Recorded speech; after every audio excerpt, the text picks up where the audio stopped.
is Kevin. We are here to see a fixer over here in, where are we? Oh, Mission Terrace, of course. Mission Terrace. So we've talked about it before. Lots of marina style homes. Lots of really, oh, that's really cool.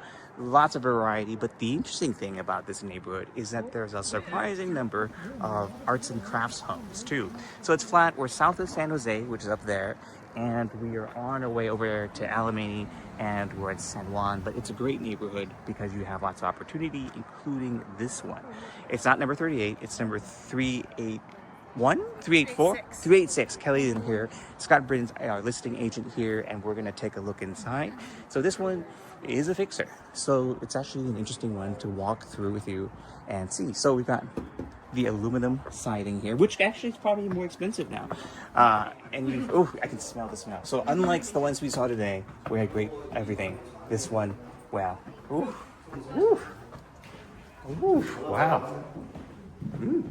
So they had a dog. The dog probably was not potty trained at one point. Oh, it's significant. So these floors, could they be redone? Yes. Would they be really pretty? Probably, because it is oak. 8'3", good ceiling height here. Fireplace decorative now. Redo these windows. Take this all out. This is the popcorn ceiling. More likely than not, it could have asbestos inside. So you'd have to do that professionally. Let's take a look here. So again, sort of your double parlor approach. That is really lovely. Look at that. The gumwood eucalyptus. There is a double pane window, at least one. But you can see here, the lath and plaster, you can see that the plaster or the lath is under there, so you have to take that out. It's a nice little arch here, but it's still, the bones are here. This is also a nice piece of eucalyptus with gumwood as well. And this is that style that we've seen a lot of times in Mount Davidson and Sunset and whatnot too, where when you come in, you have this decision factor, whether this is a bedroom, you can make this into a hallway and this into a dining room or whatnot too. It all depends on the neighborhood. Actually, see these area here, there's probably a plant or water or something. So those plants could be removed. I probably just put in new floors, but there are inlay details. And what probably happened was that there were the wood floors originally, and then eventually they did a carpet on the bottom. So here, the kitchen, whew, this is the best kitchen we've seen today. So a contrast to many other kitchens that we've seen. So usually they'll keep the oven and the stove to have a cooking service, so you could barely get some lender financing. Under here, you've got lots of dry rot and significant rot from a leaky sink. So that's why you should never have your sink leak. Under here, they got plywood that, I don't know what happened. You know, it's just, well, there it is. So let's take a look back on this side. I think we had these cabinets when I was a little kid. So in here, you can see there is that room we said. And over here, you've got the bathroom. Stripped all the way down. Well, not stripped all the way down. You've got that sort of weird siding back here. Here is a bedroom back here. Peeling paint, of course, but you've got, again, the traditional sort of plaster underneath. Under this part here, the lath and plaster. The wood floors here. I think I'll just rip it all out and start over again. The yard. So it's interesting, there's a little alley back there. It's one of those alley streets. I think Kelly, you pointed out before.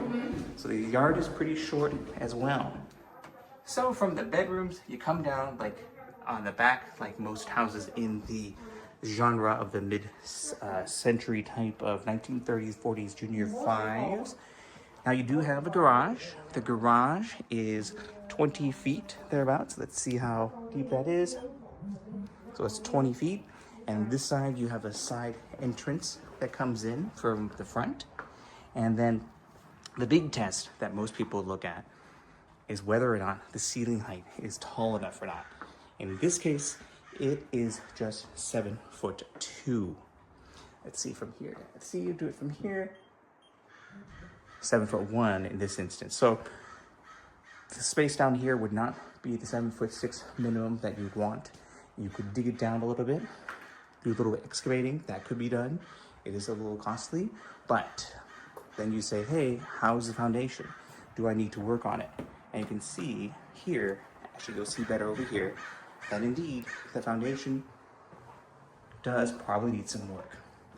So in this case, you'll see that there was a skim coat that was applied on top of the popcorny or spalling foundation here. So it's a little bit of efflorescence is what they call it. Basically, as far as I understand, there was sodium chloride, there's salt. The salt in the water or the sand mixed in, and thanks to our moist climate, it gets in there and reacts and starts powdering and just sort of crumbling away slowly. Now, it's not going to happen overnight, but at the same point, if you're going to be doing that, well, you'd probably end up doing this, pushing this down, doing that, making sure you've got proper drainage and proper circulation there too. So, it's not the easiest thing in the world. Now back here is your backyard, and like we said, there is an alley, and you can hear the freeway. There's a little alley access that goes that way and goes this way. Now looking at the back of the house, well, there's stuff to do. But for those looking for adventure and fun and a whole bunch of and there's a bird cage here too. Peter loves it. Yeah, I know. That's a good one. Peter's totally right. So this is K.Ho thanking Scott for letting us walk you through. It's a fixer. But not all houses start off perfectly, and I would be intrigued to see who gets it and what they do with it and what type of magic they can work. I do hope it will be a good one. I think the neighbors agree too. But this is how real estate is. So you start off with something like this with good bones, maybe not so good bones, and then you make it better. So anyway, that's enough pontificating for today. It's K.Ho again. Be sure you like and subscribe. We will see you at the next one. Until then, take care, and please make sure your drainage is properly done.